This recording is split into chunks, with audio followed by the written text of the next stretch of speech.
So, think about the most important road in history. Got one in mind? Well, what if I told you it wasn't the road at all?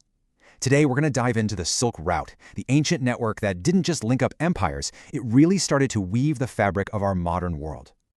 Okay, to really get this, you've got to just forget everything you know about modern maps. I want you to picture a world where a huge, scorching desert wasn't just an obstacle, it was seen as the literal edge of the world.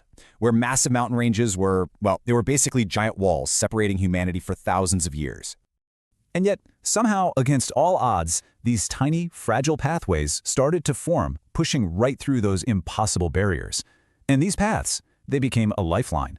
They started connecting the huge empires of the East with the powers of the West, sparking this incredible, unprecedented flow of goods, culture, and new ideas. All right, so the first thing we've got to clear up is the name itself, the Silk Route. Honestly, it's kind of misleading. It makes you picture, I don't know, a single paved superhighway stretching across Asia, right? The reality was so much cooler and way more complex. So, this is the big takeaway right here.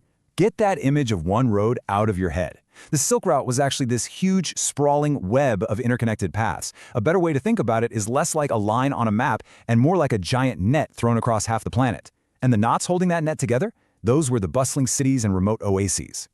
And the sheer scale of this thing is just mind-boggling, even for us today.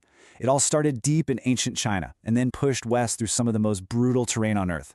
We're talking about the Taklamakan Desert. Its name basically means you go in and don't come out, and then up over the icy peaks of the Pamar Mountains. From there, it just spider-webbed out for thousands of miles, eventually reaching the marketplaces of the Mediterranean, Europe, and North Africa. Okay, so what in the world was actually moving along this incredible network? Well, here's the fascinating part. The most valuable things being traded weren't always things you could actually pack on a camel, and this is where you find the real, lasting legacy of the Silk Road. Of course, the physical treasures were absolutely the stuff of legend. You had these caravans loaded down with fortunes. We're talking shimmering bolts of Chinese silk, so valuable it was often used just like currency. You had exotic spices from the east that would completely change how European food tasted. Gold from the Roman Empire flowed eastward, and you had these incredible precious stones like lapis lazuli coming out of what's now Afghanistan. But what was piggybacking on those caravans was, honestly, way more profound. We're talking about ideas. Different artistic styles started to merge, creating totally new forms of art. Technologies that changed the world, like papermaking and the compass, moved west. And this is huge. Entire belief systems traveled these routes. Buddhism, for example, journeyed from India right along the Silk Road and into China, transforming its culture forever.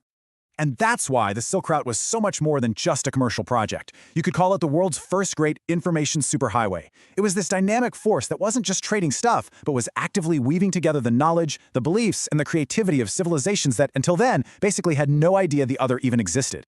Which, brings up a pretty logical question. If all this stuff was being exchanged, spices, gold, even entire religions, why do we call it the Silk Route? Why did this one fabric get to name the entire network? Well, the answer really comes down to a mix of pure economics and a whole lot of mystique. For centuries, only China knew the secret of how to make silk, how to cultivate the silkworms and weave the threads. That monopoly made it unbelievably rare, exotic, and valuable. Its softness, its strength, its incredible shimmering look, it was the ultimate status symbol, which made it the single most prized treasure of all. But the importance of the Silk Route didn't just end when the last caravan finally reached its destination. No. Its true significance is in the permanent bridge it built between worlds, a legacy that lasted long after the trade itself. Someone once captured its essence perfectly, calling it a bridge of dreams, discovery, and destiny. And that just nails it, doesn't it? It speaks to the dreams of merchants trying to make their fortune, the discovery of completely new cultures, and the way it shaped the destiny of entire empires, all just by connecting them. When you boil it all down, this ancient journey fundamentally rewired the world.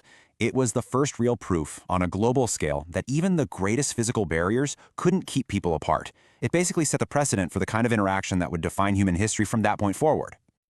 And that leaves us with one final thought.